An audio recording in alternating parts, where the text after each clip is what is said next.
I teach people like to think about a calendar, like a monthly calendar, wall calendar, right? Yeah. You see all the squares. Yeah. Well, you've got to plug in on the squares the things that you have to do, your job or cleaning the house, whatever your have tos are. And then you plug in the things that you want to have in your life, like let's say working out or spending family time and stuff like that.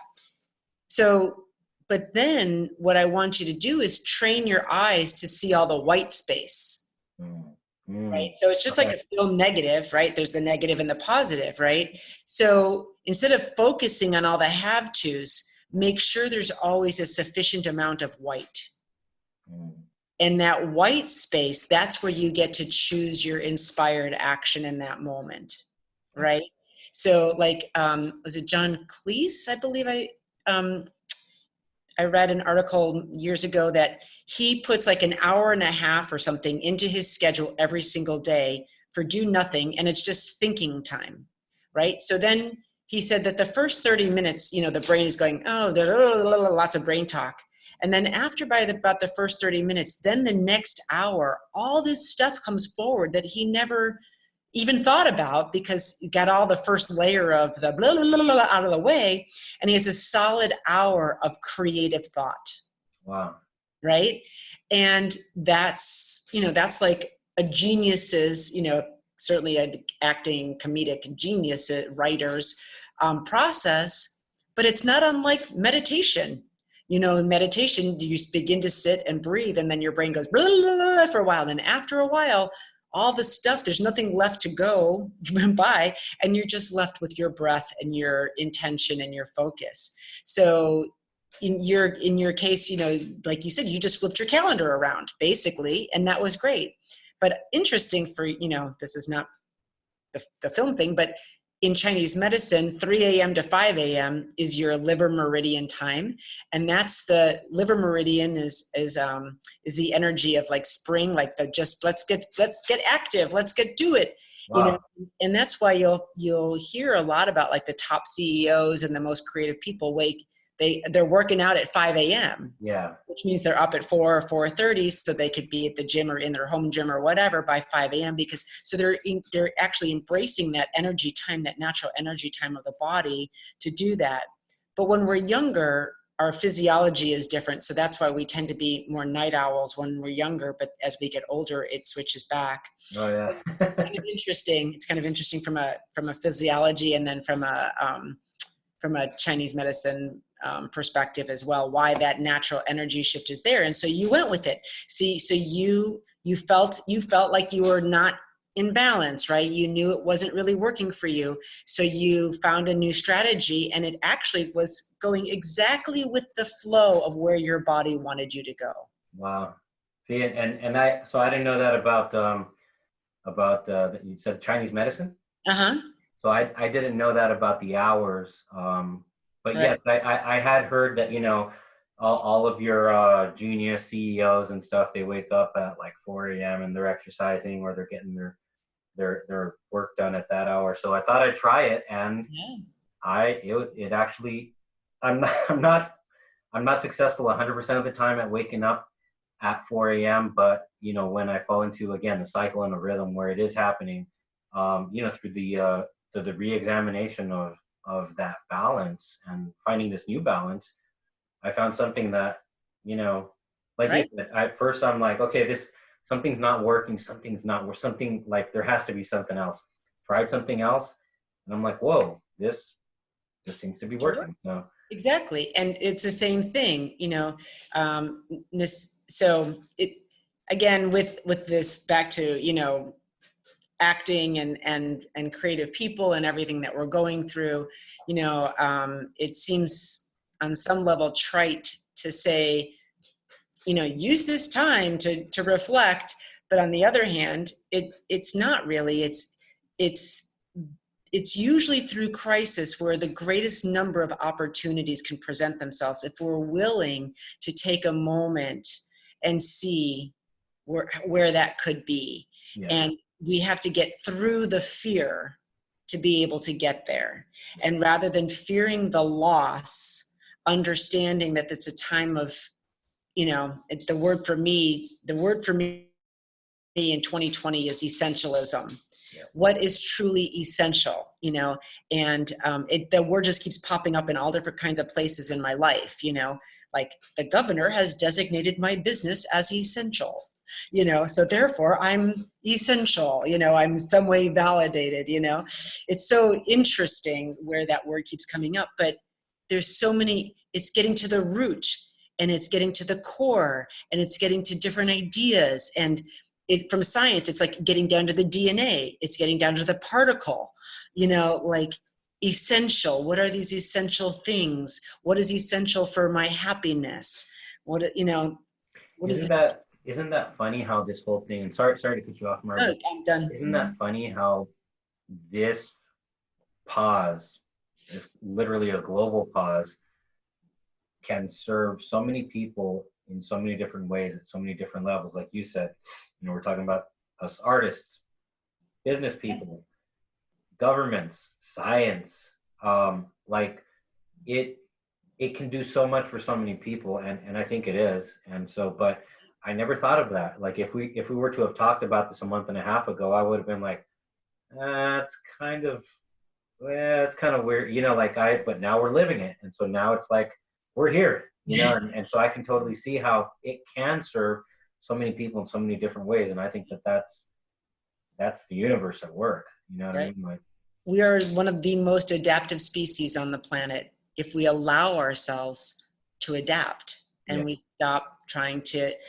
control, and we at least be open to the idea of it, so I think that that's really one of the key lessons here.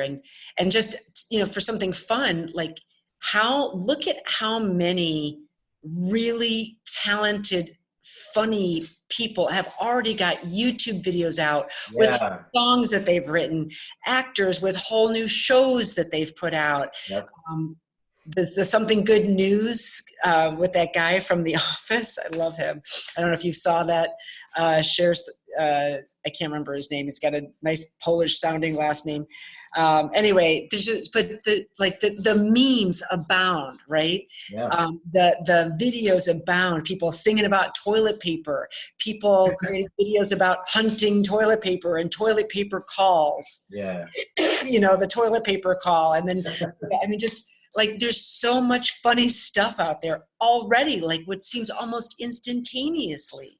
You were talking about the Spanish, the saying in Spanish, not that I'm Jewish, but there was a Yiddish saying, which I won't attempt to say it in Yiddish, but it's for laughing and crying. Everything has two sides to the coin always. Right? Which side do you want to look at? Today. Look at both, but which one do you want to look at today? That's very true. That is very true. And ironically enough, so the reason why that comes to mind, or where this fits perfectly, is actually just on Sunday. But I like film inspiration for filmmakers for sure. But the thing is, I also kind of wanted to have another series, not another platform, Facebook page or anything like that. It's all within the same one, but another series called The Glass Half Full, because I wanted to have something open to just the general public to take a look at, for example, this situation. And I spoke with a contact of mine who's a PhD in therapy, and she deals with like depression, anxiety, all kinds of stuff. She does holistic healing. Nice.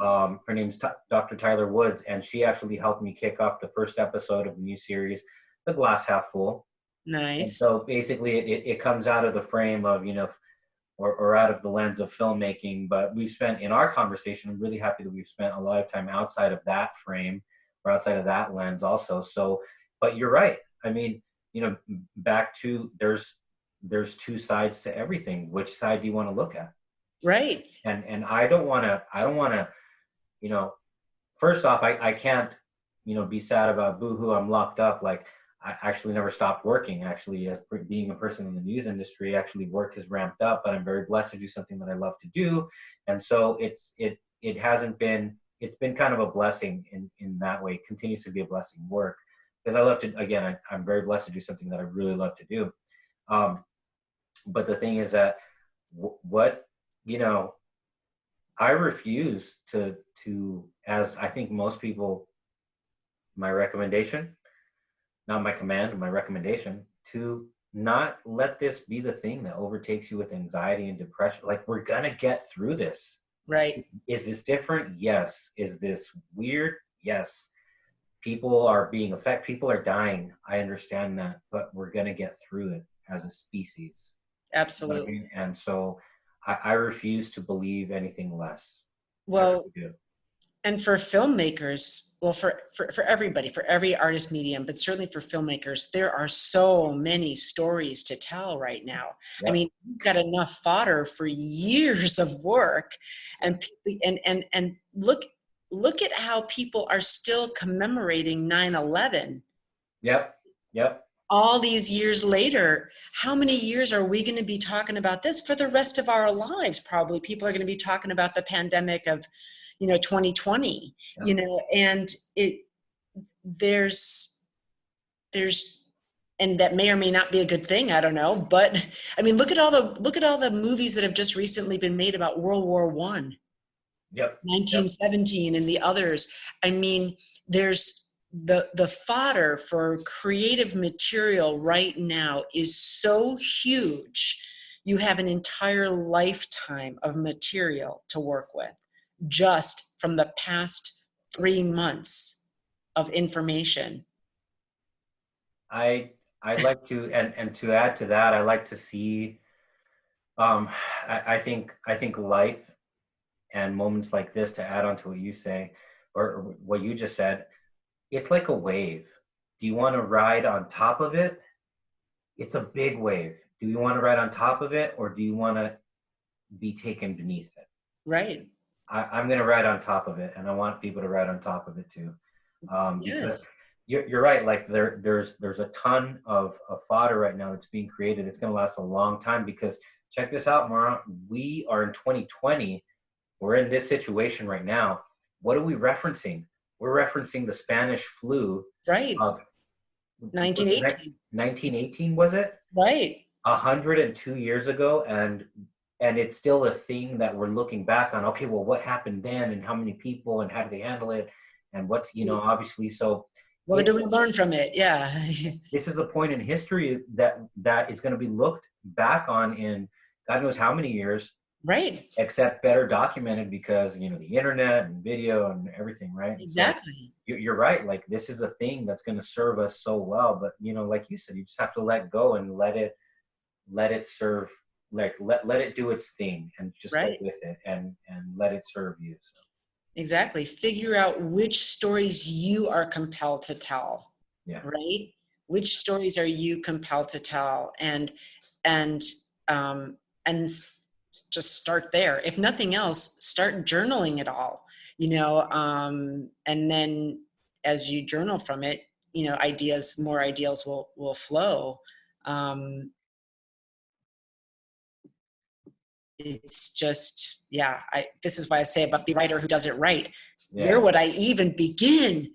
you know there's so many perspectives, there's so many lenses to look through, at this situation, from outside the US, inside the US, from the old, from the young, from the healthcare workers to, I mean, there's a lot of stories to tell. That's true. Well, let's all find that balance, and if we want to, I definitely want to. Let's find that balance, and use this to make us stronger as a species, and collectively, and also individually too. Right. Mara, is there anything else you would like to add, before we wrap up right now? And Yeah. I I would say, keep on cutting you off. I'm so sorry. I keep on it's cutting okay. you off. Yeah, I no, think you're it's about all, to say something though, but no, I wasn't. I was just going to answer your question. I think the other thing that I would say is, don't be afraid to collaborate. Like, again, every situation where you have fear or control, things pop up for yourself, probably because I need to say this to myself every day as someone who, but where, if you're feeling fear or control, look to how can you feel safe and how can you collaborate and allow, as opposed to the desire to control.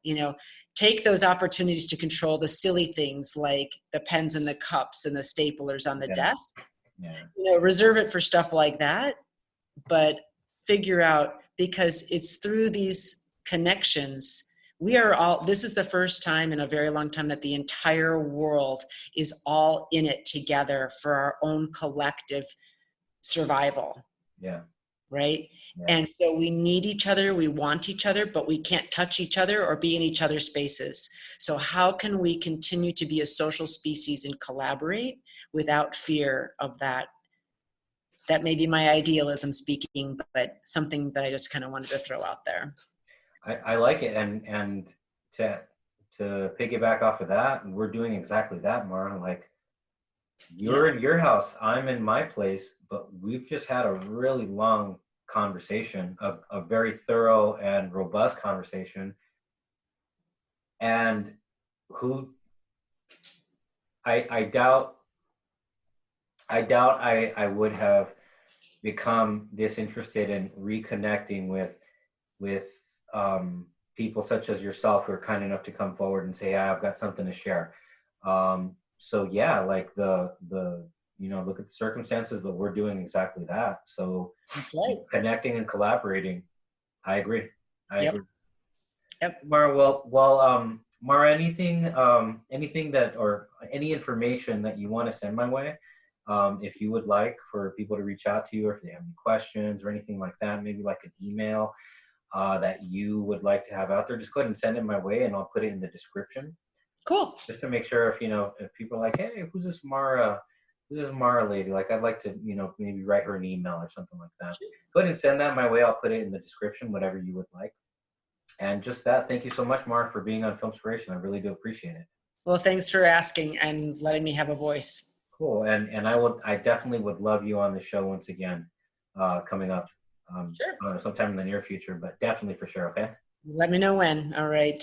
Okay. Thank you, Mara. I appreciate all your time. Take care. Bye-bye. Bye.